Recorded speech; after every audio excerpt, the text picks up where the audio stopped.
안녕하세요. 세미나 교주 남자 토크아이티 고우성 PD입니다. 오늘 세미나에서는 메타버스 이전 실행이다 저자인 LG CNS의 안무정 박사와 메타버스의 본질에 대하여 알아보겠습니다. 제일 먼저 궁금했던 점은 전 세계가 열광했지만 반짝 유행으로 끝난 과거 가상공간 열풍과 이번 메타버스는 무엇이 다를까라는 점이었습니다.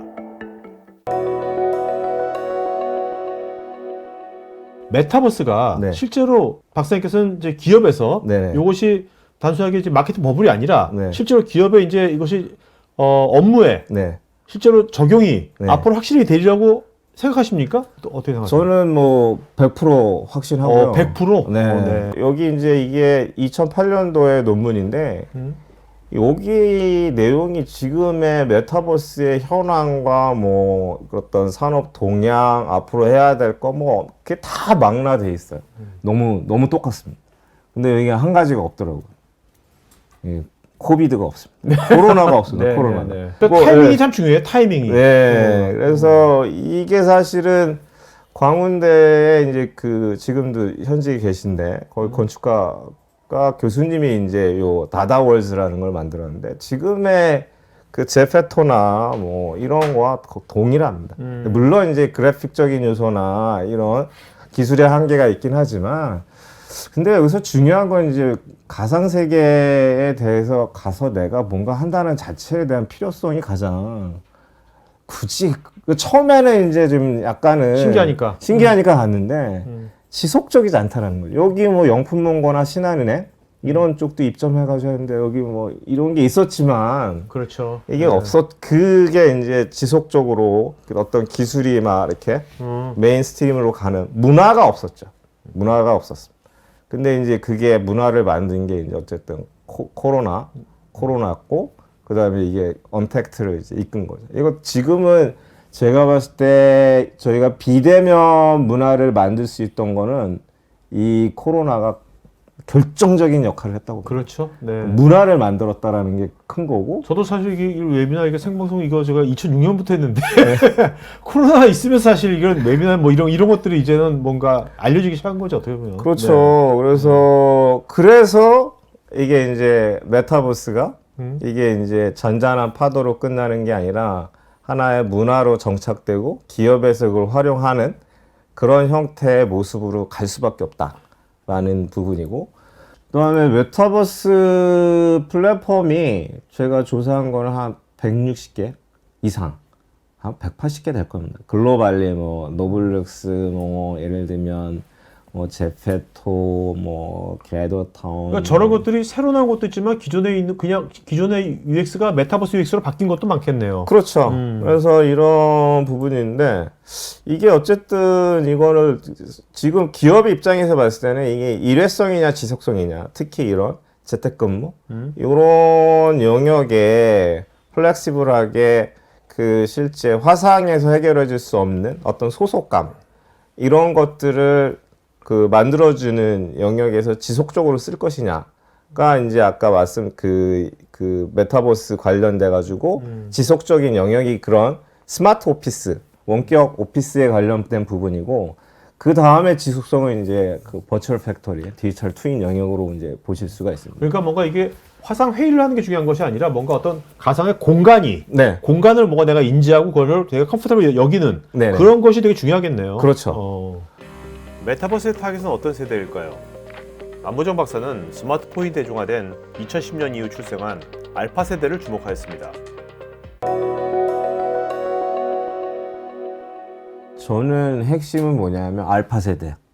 알파 세대? 알파 네. 세대가 2010년생. 2010년생. 근데 그 친구들이 이제 그 친구들은 제가 이제 결혼을 늦게 해서 제 딸이 알파 세대거든요. 네네네.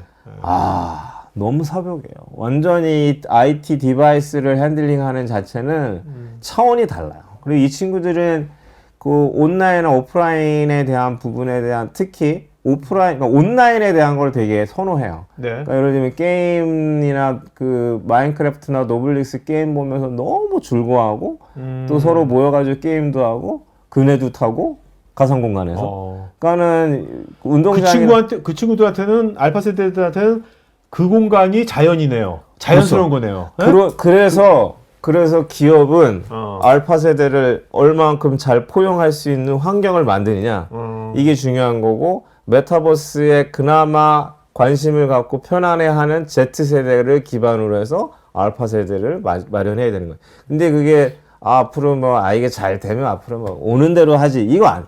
6년 후에는 그들이 와요. 네. 그러니까 지금 잘 준비해야 되고 그런 환경을 만들어 놔야지 이제 가능하다. 이거는 이제 그 프라다의 퍼퓸 광고입니다. 그래서 이 프라다 같은 경우는 그 앞으로 사람을 쓰잖아요. 그래서 디지털 셀러, 뮤즈, 네. 뮤즈를 만든 거죠. 그래서 소리가 나오나요? 네네 나옵니다.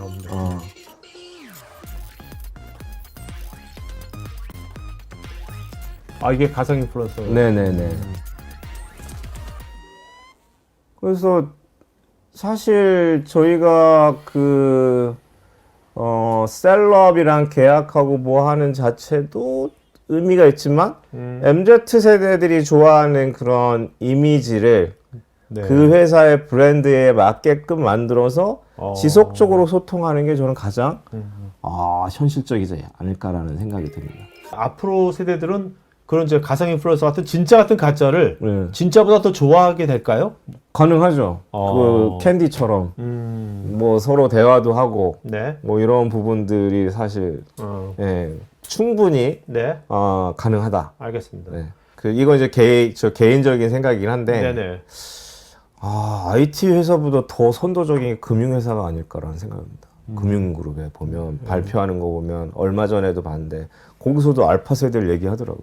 그 슈퍼 앱을 만들고 막 네네네. 이런 부분인데 사실 아까 서두에 말씀드렸듯이 그 금융권에서는 Z세대, 그러니까 가상 공간도 시장 창출의 공간이기 때문에 금융 쪽 입장에서는 당장 뭔가 수익 창출보다는 이런 그 메타버스 공간에서 많이 오게끔 하고, 물론 이제 게이미피케이션 관점으로 해서 뭐 거기서 실제 세율에 대한 거나 재테크에 관련된 거 와가지고 들어보고 뭐 이런 걸로 하면서 자연스럽게 그 고객이 거기에 조인할 수 있는 네네. 그런 게 제일 중요하죠. 그 공간입니다, 사실.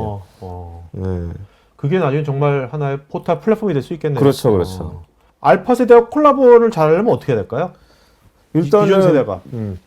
그들의 세계를 이해해야죠. 그러니까 저도 이제 딸내미가 이제 그런 막 그 노블룩스나 이런 영상 보고 게임하면서 야, 너 재밌냐?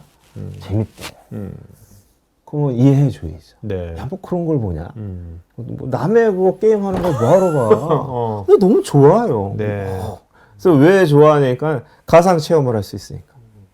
뭐 이런 부분도 얘기하고 그러고 그들의 업무 퍼포먼스 자체가 되게 좋아요. 뭐 요새 이런 그 영상을 편집하고 이런 건 뭐 자기들이 알아서 다 하더라고요. 네. 너무 잘해.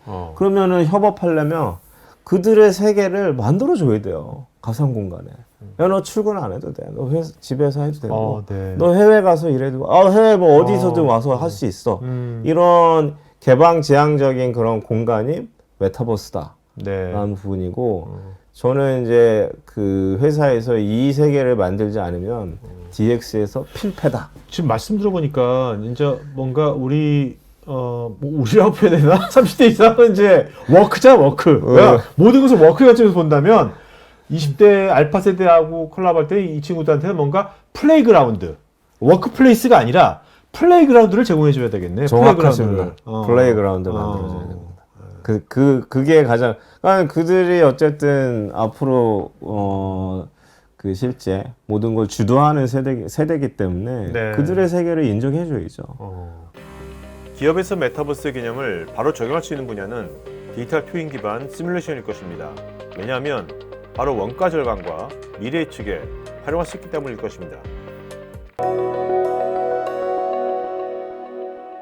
메타버스의 지향점은 요 거울 세계라고 그러는데 저희 별로 마음에 들진 않아요. 이것도 어쨌든 디지털 트윈이에요. 그러니까 미러링 해준다? 네. 근데 이제 이게 보게 되면 스마트 시티하고 스마트 팩토리가 이제 메타버스화 된다라고 하는데 시티는 안 돼요. 왜냐하면 시티는 돈이 없어요. 네. 지자체가 이 메타버스로 그 가상 월드하고 리얼 월드를 트윈해서 뭘 좋은 걸 하겠습니까? 관리비만 높아지겠지. 근데 이제 팩토리는 다르죠.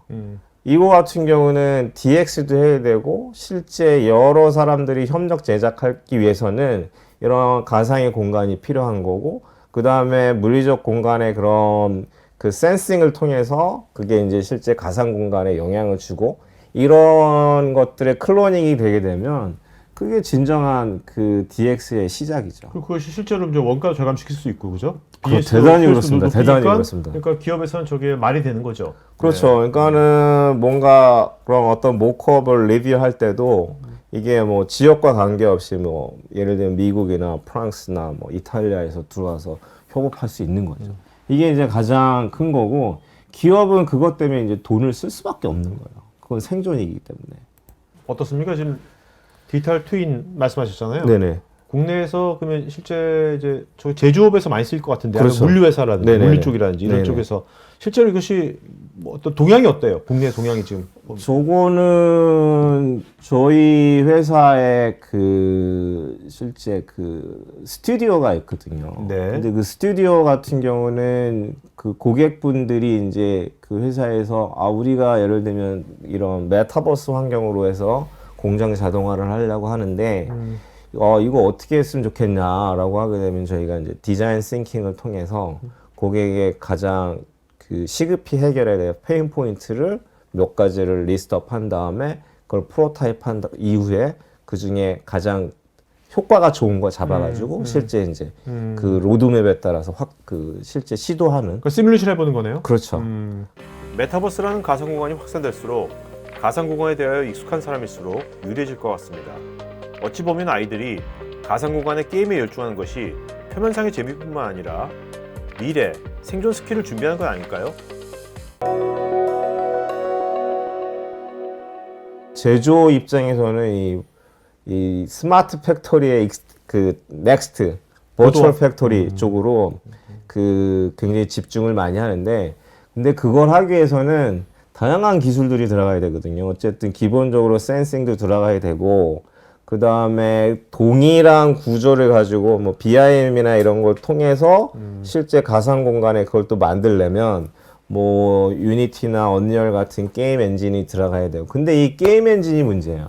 왜냐하면 저희 회사에서도 SI 회사가 게임 엔진을 핸들링한 적 없죠. 그렇죠. 그거는 게임 회사예요. 네네네. 근데 이게 메타버스로 가다 보니까 앞단에 그 실제 이제 유니티나 언리얼 같은 이제 그 기반에서 실제 그 게임 서버에 관련된 그런 그 솔루션들이 또 세팅이 돼야 되고 서버 사이드와 클라이언트 사이드 네네. 거기에 그런 기술들이 이제 라인업이 돼야 되니까 그건 IT 회사 입장에서는 지금 많이 이제 그런 스킬셋이 많이 올라갔지만 네. 여전히 익숙하지 않은 네. 우리가 뭐 자바를 잘하지 그렇죠. 자바나 뭐 이런 파이썬을 잘하지 그렇죠. 이거 근데 이제 중요한 거는 유니티나 언리얼을 하게 되면 이런 공간적인 부분이 들어가잖아요. 사람의 움직임이 들어가야 되고 이러다 보니까 지금 익숙하지 않은 영역이 있는 거죠. 그래서 이거를 일단 하려면 빨리 해야 됩니다. 그럼 말씀 들어보니까 이제 이런 게임 UX랄까? 네. 게임 같은 UX가 뭐 제조뿐만 아니라 아까 뱅키도 말씀하셨고 네네. 다양한 분야에서 게임의 UX를 이제 뭔가 잘 핸들링하는 그런 인력들이 되게 많이 필요하겠네요 앞으로. 그렇죠. 네? 저는 제가 이제 외부 코칭을 하거나 강연할 때 유니티를 꼭 해라. 유니티는 언리얼을 해라. 네. 게임을 위해서가 아니라. 게임 아니에요. 네. 너 취업하려면 그거 해야 돼. 네. 혹시 여러분의 고객들에게 어필하는 유튜브 컨텐츠를 만들고 싶으시면 우측 상단 링크를 클릭하셔서 다양한 포트폴리오를 구경해 보십시오. 여기 왼쪽에 관련 영상이 있으니 클릭해 보세요. 제가 진행하는 테크 전문 방송 토크IT에서 하는 토크형 웨비나에 한번 참여해 보시면 어떨까요? 구글에서 한글로 토크IT 치시거나 우측 상단 링크를 클릭하시면 됩니다. 여러분의 좋아요와 구독은 지속적인 콘텐츠 제작에 큰 힘이 됩니다.